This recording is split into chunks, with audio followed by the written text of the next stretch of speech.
La mayoría de la gente pasa el final de su vida aquí, en el hospital. Aunque la mayoría preferiría morir en casa, solo muy pocos lo hacen. ¿Hay demasiado tratamiento al final de la vida? No todo lo que es factible es también necesario. Lo que hago solo es en beneficio del paciente. No debe servir a nadie más y desde luego no debe servir a la economía. ¿Cuánta ayuda queremos de los médicos? ¿Y qué cuenta la voluntad del paciente? Si un paciente dice, tengo más miedo de necesitar cuidados intensivos y de estar otros 20 años mirando el techo sin poder expresarme que de la misma muerte, entonces hay que aceptarlo. ¿Hacen las clínicas un gran negocio con los tratamientos al final de la vida? Morir es un tema tabú en nuestra sociedad y un tema con mucho potencial de conflicto. Tierra a la tierra, ceniza a la ceniza y polvo al polvo.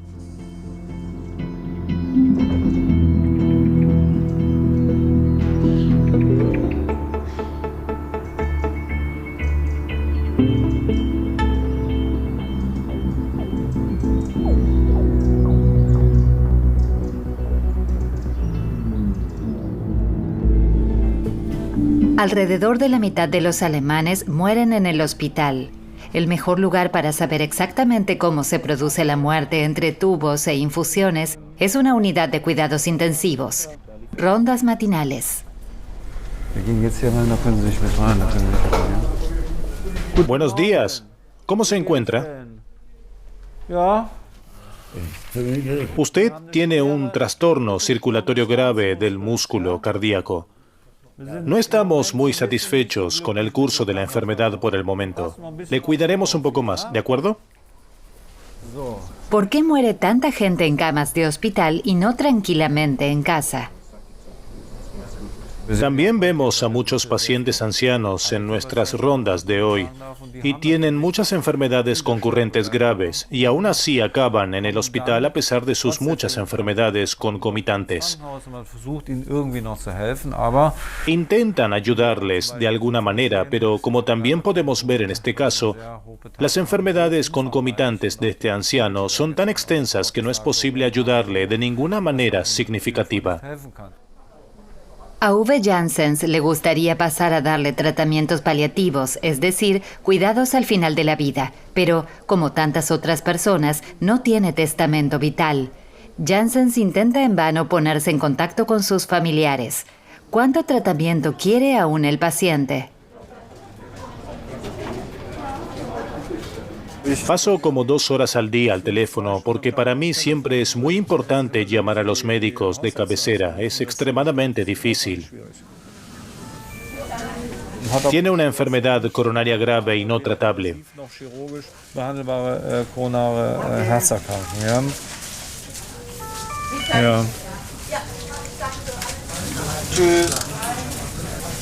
Eso era muy importante. El médico que le atiende le conoce muy bien y también le ha dicho que si hay complicaciones difíciles no quiere cuidados intensivos.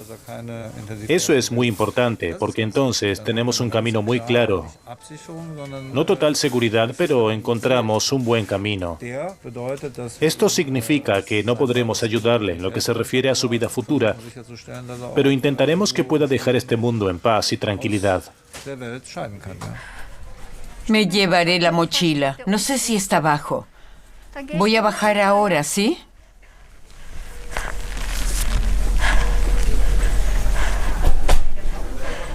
Las situaciones que ponen en peligro la vida en la unidad de cuidados intensivos no siempre llegan despacio y de forma controlada.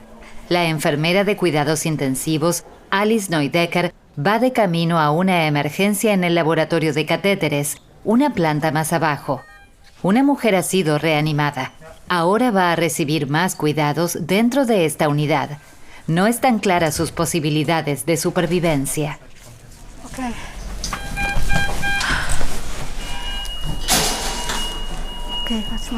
Rápido, otra vuelta.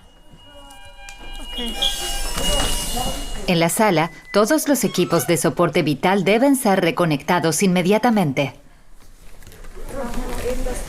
Normalmente, quienes tratan a las personas quieren curarlas, pero muchos no salen vivos de la unidad de cuidados intensivos.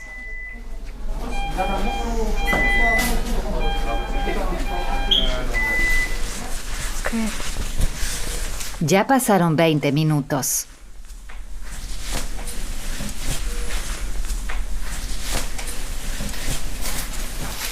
Alice, ¿cuál es la situación aquí ahora? A la paciente le hicieron un cateterismo cardíaco. Lo intentaron todo para ayudarla. Por desgracia, no funcionó. Ya falleció. Estamos esperando a los familiares. Algo que fue muy importante para nosotros al final, cuando pudimos acompañar a la paciente, fue que no tenía dolor ni miedo. Estuvimos con ella y sostuvimos su mano en el último momento, porque éramos los únicos que estábamos aquí, ya que sus familiares aún están en camino.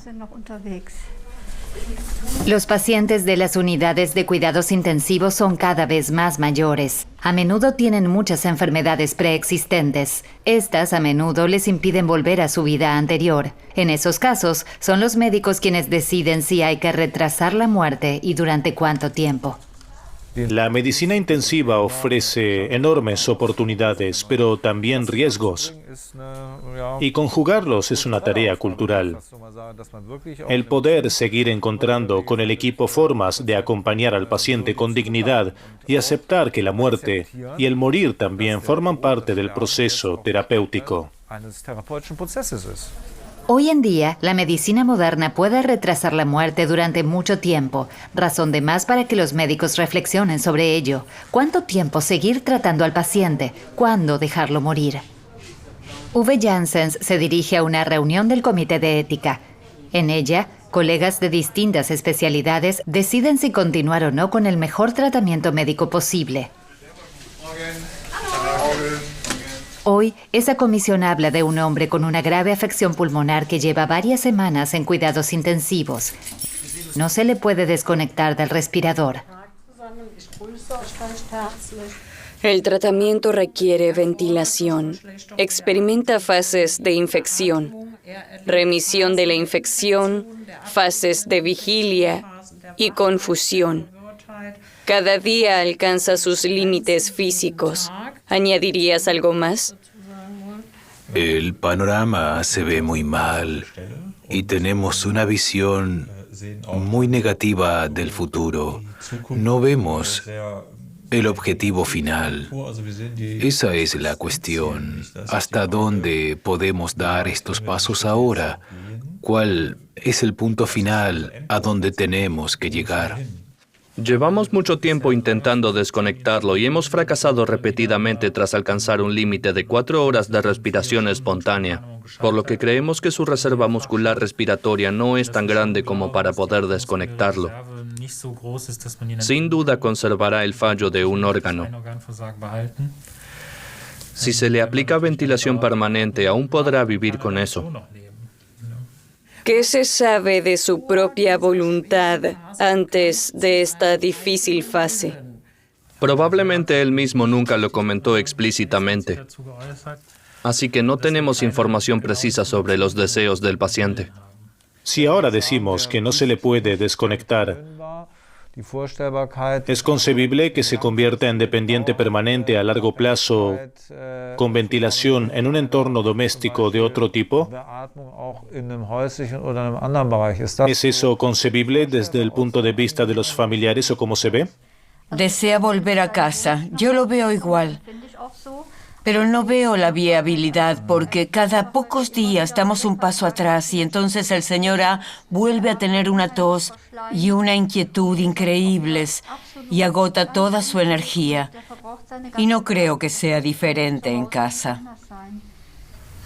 Esto significa que solo podría hacer realidad su deseo de volver a casa si estuviera ventilado, en cuidados intensivos las 24 horas del día, lo que también sería una situación muy estresante para la familia.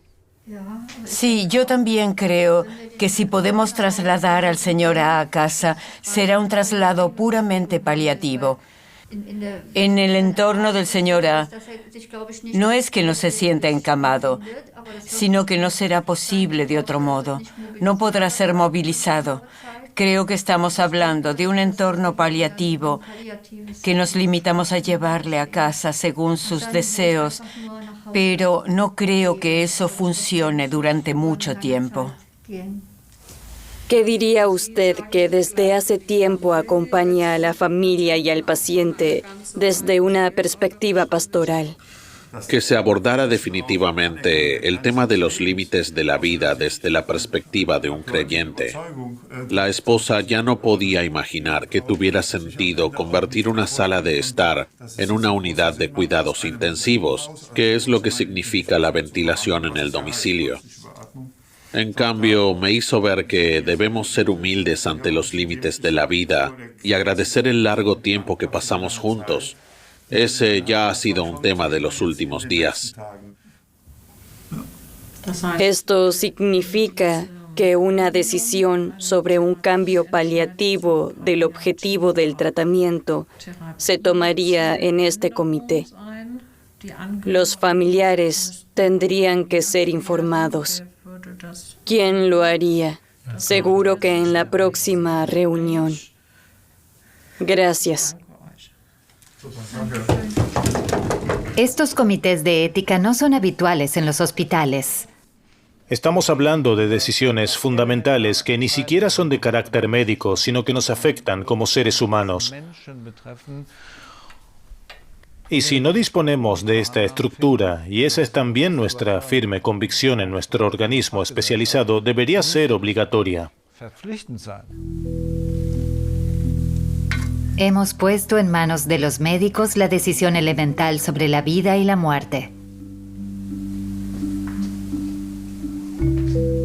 Me pregunto, ¿por qué morir de forma natural en casa es hoy la excepción?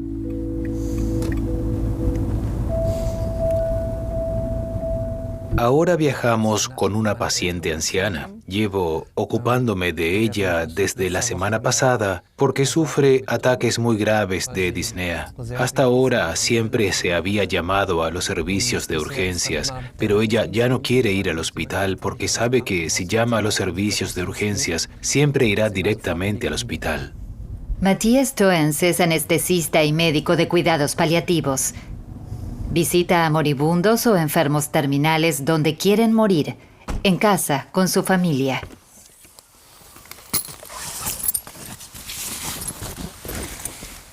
Hallo, Tag. Voy a pasar directamente. Hola a todos. Guten Tag. ¿Cómo están? Me sentaré allí de nuevo. Perfecto. En tu primera visita, estaba muy disgustada porque en el hospital le dijeron que se estaba muriendo. ¿Cómo se encuentra ahora en casa? No tengo miedo. Y no he experimentado nada especial que me haya preocupado. ¿Ha vuelto a tener ataques graves de disnea en los últimos días o ya han cesado? No, no tuve más ataques de disnea. ¿Tú tampoco notaste nada? No, me sorprende que las cosas hayan ido tan bien últimamente. ¿Diría que ahora está agudamente moribunda? No, no. ¿Puedo auscultarla, examinarla? Un poco. Maravilloso, perfecto.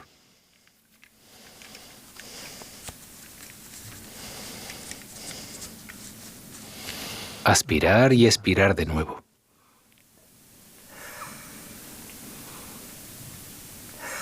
Prácticamente vino a casa a morir. Es una afirmación muy drástica. Y eso es lo mejor para ella y también para nosotros. Ahora podemos seguir disfrutando del tiempo y pasar un buen rato con mamá de nuevo. Todos tenemos que andar ese camino. Tengo que ser honesta. No me importa en absoluto. Así son las cosas. ¿Soy acaso un caso especial porque soy diferente? No sé cómo se lo toman los demás. No puedo saber cómo se lo toman otras personas que saben que van a morir en los próximos días. Creo que es completamente natural. Pero es una situación extraña. Quizás más para ustedes que para mí. Me preocupa que ocurra por la noche y que tenga dificultades para respirar. Pero ahora sé que puedo ayudar inmediatamente. Queremos asegurarnos de que nuestros pacientes están bien en casa y la falta de aire o un ataque de dolor o náuseas, vómitos puede ocurrir en cualquier momento. Si una persona no puede conseguir ayuda en casa, solo le queda el hospital. Pero si tienes algo en casa para ayudarte, entonces la gente se queda en casa. La mayoría de los problemas pueden resolverse simplemente con medicación. Solo hay 7 medicamentos diferentes en nuestro botiquín de urgencias, pero pueden resolver 20 problemas que nuestros pacientes tienen muy a menudo en casa, básicamente con asistencia telefónica. Le deseamos lo mejor. Si tiene algún problema, póngase en contacto con nosotros. Si no, nos vemos la semana que viene. Le deseamos lo mejor. Engañaré a la muerte un poco más. Todavía tengo un poco de tiempo.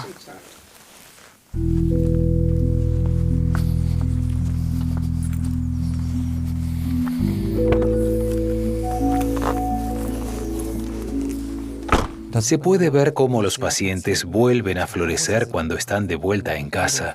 Prácticamente le dieron el alta en su lecho de muerte y no da la impresión de que vaya a morir en los próximos días. Al contrario, ha mejorado mucho en casa.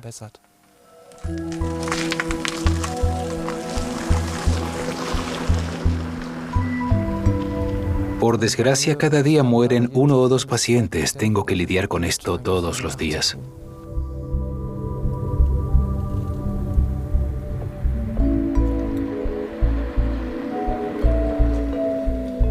Acompañar a las personas al final de su vida es una actividad relativamente satisfactoria porque muy a menudo es posible aliviar el dolor intenso o la dificultad respiratoria. Por supuesto, ya no puedo salvar la vida de mis pacientes, pero para muchos de ellos la muerte ya no es el enemigo. Y si consigo hacerles una transición sin dolor, eso también es bueno para mí. Inge Matten, de 92 años, muere un mes después en su casa, tal y como ella deseaba.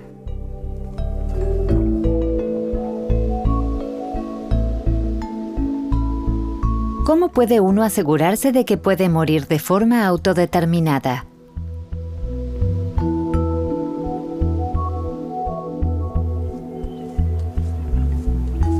Hemos recibido una carta de una antigua enfermera de cuidados intensivos. Su deseo es que no quiere ser reanimada bajo ninguna circunstancia.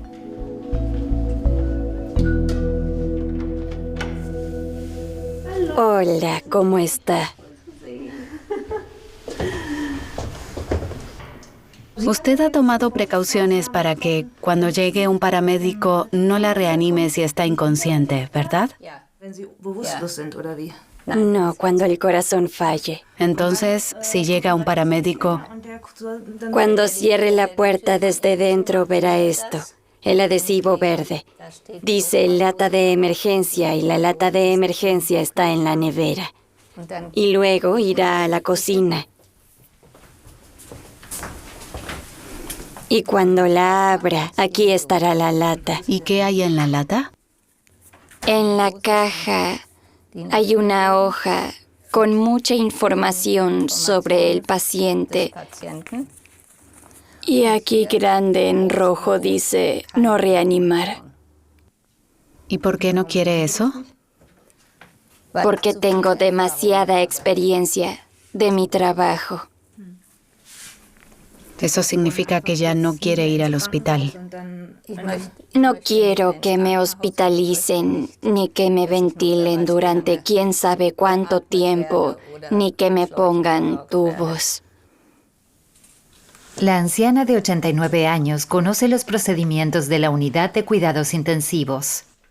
¿Tiene la sensación de que a veces simplemente se hace demasiado? ¿Que la gente no puede morir allí? Sí, en cuanto llegas al hospital son como los primeros auxilios. Después los médicos y el personal de enfermería tienen que hacer todo lo posible para mantenerme con vida una vez que los socorristas me han reanimado. Y eso es precisamente lo que no quiero. ¿Qué experiencias como enfermera de cuidados intensivos fueron decisivas para que dijera, no quiero eso para mí? He visto a personas que ya no eran muy jóvenes ser reanimadas varias veces y luego estaban con un gotero y un respirador y al final morían al cabo de días, semanas o meses. Y no creo que ese tiempo sea necesario. Quiero vivir una vida autodeterminada hasta el final, y si eso ya no es posible, entonces puede llegar a su fin.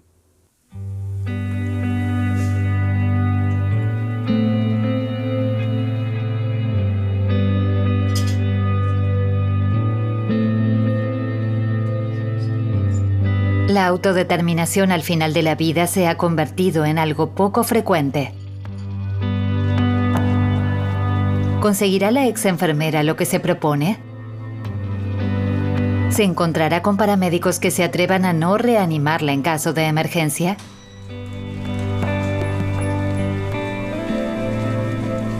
La anciana de 89 años teme acabar como este paciente. El hombre, gravemente enfermo de cáncer, está en coma ventilado. Fue reanimado tras sufrir un paro cardíaco. Alice Neudecker, enfermera de cuidados intensivos, está cuidando de él. Lo auscultaré una vez más, no se alarme. Los riñones y el hígado ya han fallado. Apenas quedan funciones cerebrales. Los pacientes son reanimados normalmente fuera del hospital. Llegan aquí y entonces se les proporciona todo lo que es médicamente posible y a menudo resulta, como en este caso, que el cerebro quedó irremediablemente privado de oxígeno durante la fase de reanimación. Y entonces nos damos cuenta al cabo de días o semanas de que los pacientes no se despiertan y que podemos ver por los equipos de diagnóstico que ya no pueden despertarse porque el cerebro está tan gravemente dañado que ya no podemos ayudarlos. Este hombre de 58 años tampoco despierta. Alice le proporciona cuidados paliativos, es decir, le acompaña mientras muere.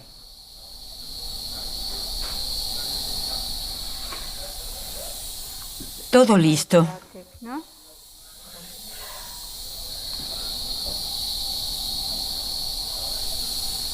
¿Siempre hablas con el paciente? Sí. Porque siempre asumo que los pacientes aún pueden oír algo. Siempre hacemos un esfuerzo, especialmente con los pacientes moribundos. Ese es también el respeto que tenemos por el paciente. ¿Cómo suele funcionar cuando el objetivo de la terapia pasa de ser la curación a los cuidados al final de la vida?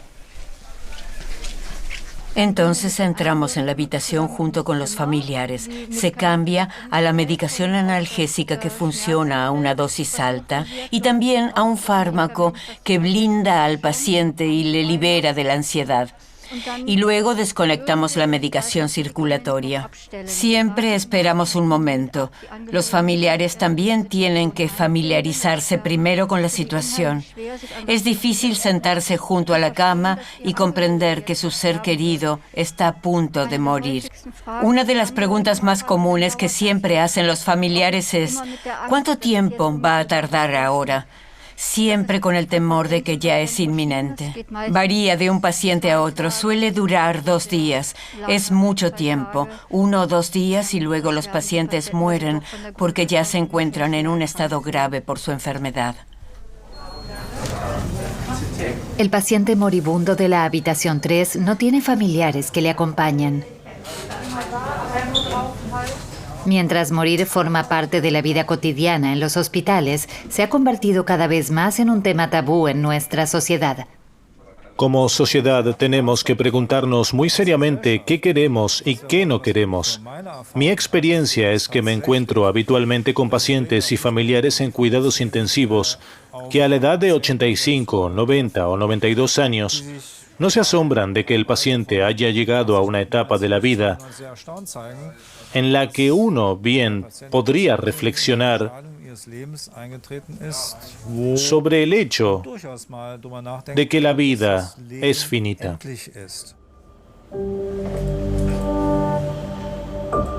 Sin embargo, la medicina tampoco se ha adaptado aún suficientemente a la creciente edad de las personas. Apenas hay médicos paliativos formados en las unidades de cuidados intensivos.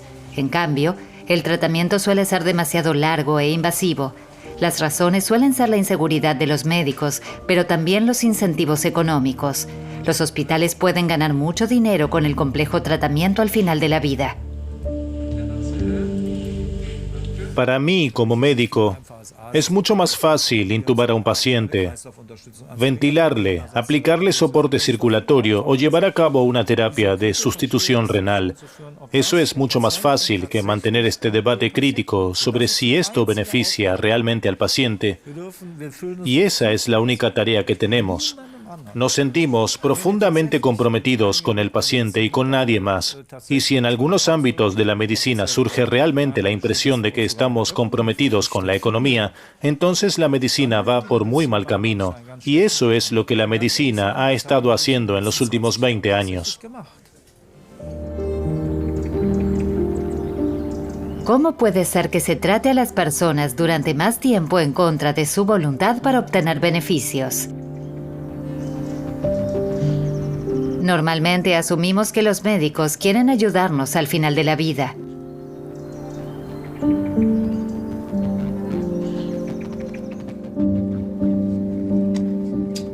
Enfrentarse a los médicos puede ser extremadamente difícil y doloroso. Helmut Lender lucha por su mujer. Quiere que la dejen morir en paz.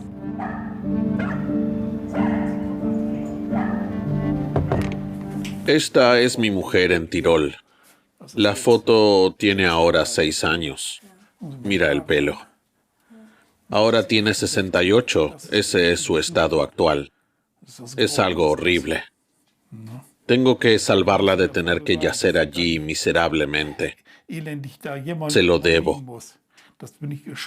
Ha pasado tanto tiempo. Sí, 1/4 de año de tratamiento intensivo. Ha estado en Bad Bildungen desde el 12 de agosto y ha sido operada 18 veces. Ingrid Lender ingresó en el hospital hace 5 meses para someterse a una operación de espalda.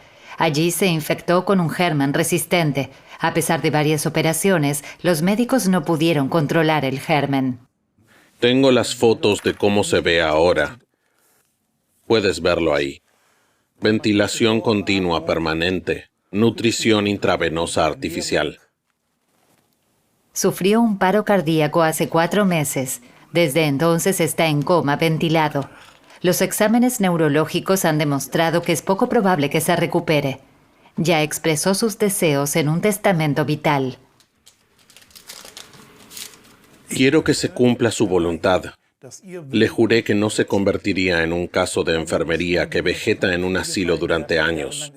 No se merece eso y no es lo que quiere. Usted puede revisar todos estos puntos. Son páginas. Todo está descrito. Para el daño cerebral, para la enfermedad terminal, para el momento cerca de la muerte. Todo está aquí. Simplemente se ignora. Yo digo, léanlo, está todo ahí. Pero siempre dan vueltas en círculos, siempre regresan al mismo punto. Como representante autorizado y como familiar, no se le escucha en absoluto. No, en absoluto. Eso se ignora. Solo dicen, nosotros decidimos lo que pasa, así es en Alemania. Se puede tener tantos testamentos vitales como uno quiera. Dicen, está fuera de terapia, pero todo lo demás sería eutanasia. Me parece algo inconcebible. Eso es matar a petición, dicen. No tiene sentido discutir. Su seguro de enfermedad le ha ayudado a encontrar un experto médico para una segunda opinión. Esto debería ayudar a hacer cumplir finalmente los deseos de su esposa. La vi por última vez el 6 de octubre. Fue el día anterior a la aparición de la infección y al paro cardíaco. Somos muy religiosos y siempre hablábamos de estas cosas. Y fue entonces cuando nos despedimos. No volveremos a vernos hasta la eternidad. Estoy lista para irme, me voy a ir. Yo le dije, no digas eso. Ella dijo, sí, ya sabes, dame otro beso. Antes había comido un yogur y eso fue todo. Difícil de soportar, muy difícil.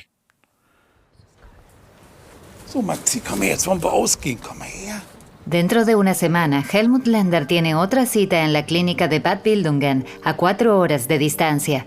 Tras el dictamen, espera que los médicos cedan y que su mujer reciba un tratamiento paliativo. Hemos recibido la siguiente declaración de la clínica. Bajo la condición de que la señora L. recupere la conciencia, la capacidad de respirar de forma independiente y una rehabilitación física al menos parcial pueden ser posibles, pero no puede descartarse una necesidad temporal o permanente de cuidados, incluso severos. Dado que no se había nombrado ningún caso en el documento de testamento vital de la paciente y que no podía descartarse una recuperación en el contexto de la experiencia clínica descrita, las medidas médicas adoptadas eran necesarias hasta que se determinara la presunta voluntad del paciente.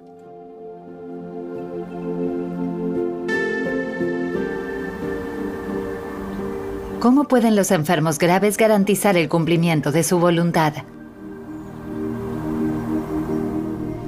El médico de cuidados paliativos, Matthias Toens, redactó el segundo dictamen especializado en el caso Lender. Su tarea consistió en determinar si los médicos seguían los deseos de la mujer de 68 años. Matthias Toens se ha comprometido a luchar contra los intereses económicos al final de la vida y a favor de una muerte humana. Estas disputas le entristecen y enfadan porque el caso de la señora Lender no es un caso aislado. En realidad, un testamento vital es jurídicamente vinculante, pero hay mucho margen para la interpretación y a veces se estira hasta el límite y simplemente se continúa el tratamiento, aunque el paciente claramente no lo quiera, y no se cuestionan los objetivos del tratamiento.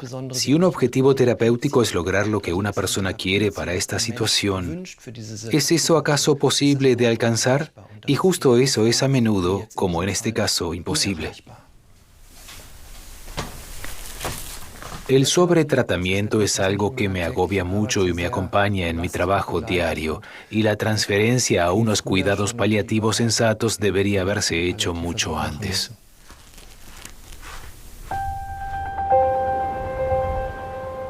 ¿Quién controla a los médicos? ¿Cuál es la situación jurídica en Alemania? El bufete de abogados Putz y Partner está especializado en derecho médico al final de la vida. Se ocupan casi a diario de litigios sobre cuáles son los deseos del paciente y cómo deben aplicarse. Básicamente, el punto de partida es que toda medida médica, incluso una que prolongue la vida, ya sea la ventilación, es una lesión corporal per se. Debe estar justificada. La intervención solo está justificada si existe una indicación médica y el consentimiento del paciente. Esa es la situación inicial. Si la medida ya no está médicamente indicada porque hace más mal que bien, si es más bien tortuosa en lugar de lograr un objetivo significativo, entonces la indicación médica ya no se aplica. Entonces, sigue siendo un daño corporal ilícito.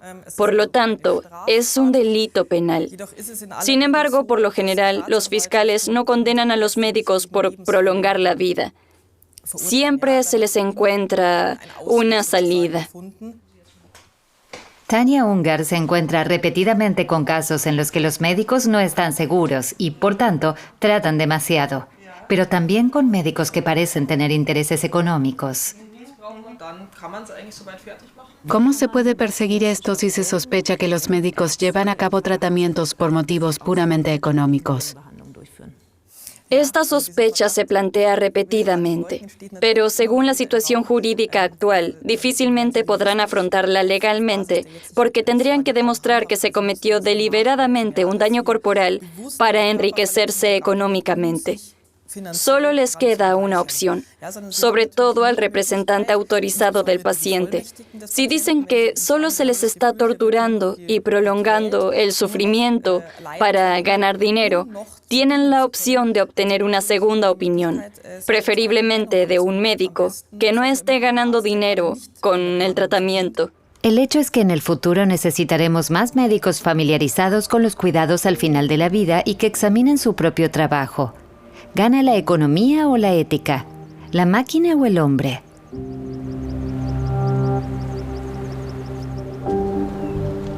Helmut Lender viajó 4 horas desde Verden, en Baja Sajonia, hasta la clínica de Bad Bildungen. Quiere volver a hablar con los médicos. Quiere que por fin tengan en cuenta los deseos de su mujer para que pueda morir. Ella ha estado en este hospital en cuidados intensivos durante 4 meses. La simple idea de esto ya es horrible. Y ahora tengo una cita y voy a ir allí. Estoy luchando por mi mujer para que se cumplan sus derechos, porque es una injusticia flagrante lo que se hace hoy en día. Por eso estoy aquí, para decírselo una vez más a estos médicos. Durante 4 meses, los médicos se han negado a cumplir los deseos de Ingrid Lender. Esta será una discusión larga y difícil entre Helmut Lender y los médicos.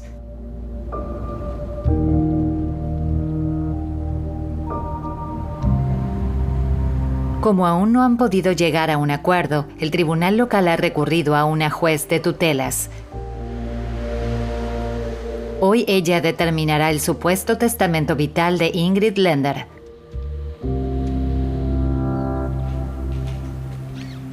Cuatro horas más tarde. A partir de ahora pasará a cuidados paliativos, y lo que significan los cuidados paliativos es que ya no se pueda evitar su muerte.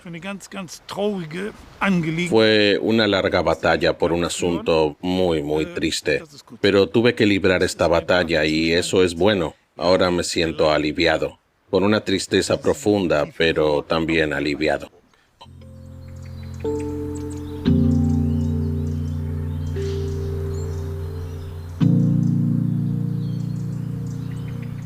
Es preocupante que algunos médicos piensen que tienen que hacer siempre lo que es médicamente posible, pero ese no es nuestro trabajo como médicos. Como médicos debemos preguntarnos, ¿cuál es el objetivo terapéutico? ¿Qué más podemos conseguir para este paciente en esta situación? Y si ya no podemos conseguir la recuperación para el paciente, sino como mucho un estado con la necesidad de cuidados más severa, el cual es un estado que el mismo paciente no querría para sí mismo, entonces nosotros como médicos tenemos que aceptarlo. El objetivo de la terapia no se puede alcanzar y entonces tenemos que cambiar el objetivo de la terapia. En otras palabras, y en el peor de los casos, tenemos que dejar morir a una persona. ¿Cómo se muere humanamente cuando no se está en casa? No.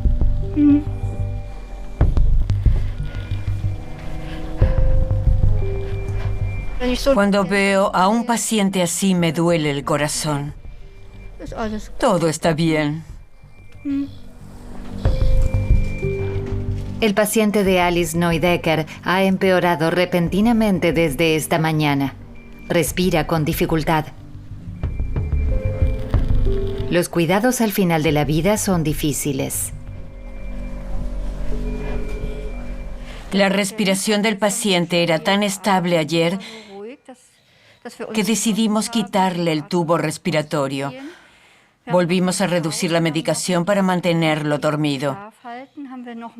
El problema que tengo ahora es que sigue muy estresado, así que volví a llamar a los médicos y le volvimos a poner la medicación para dormir, porque no quiero dejarlo así. Está realmente muy estresado.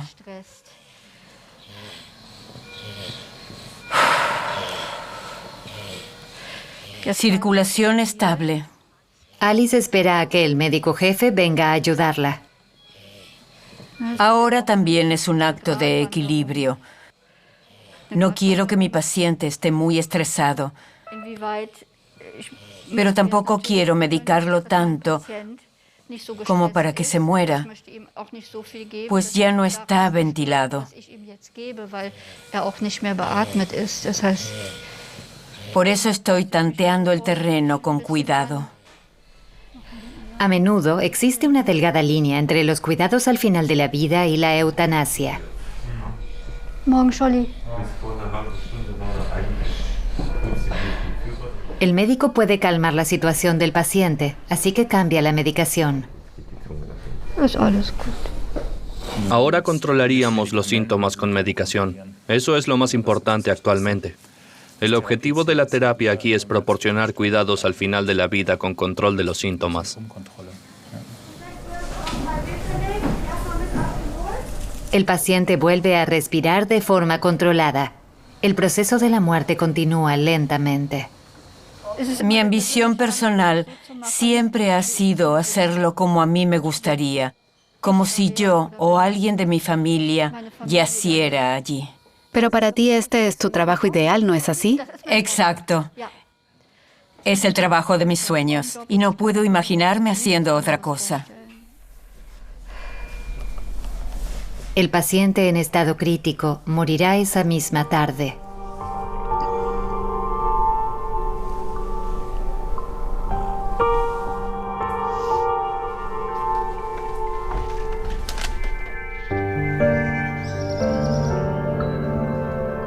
Funeral de Ingrid Lender. Murió 5 días después de que el tratamiento en la clínica fuera cambiado a cuidados terminales. Yo mismo necesito descansar ahora. Me alegro de que, con mucha ayuda, haya podido cumplir su última voluntad. Pero tenemos fe y la fe ayuda. Y de alguna manera podré seguir y encontrar mi camino.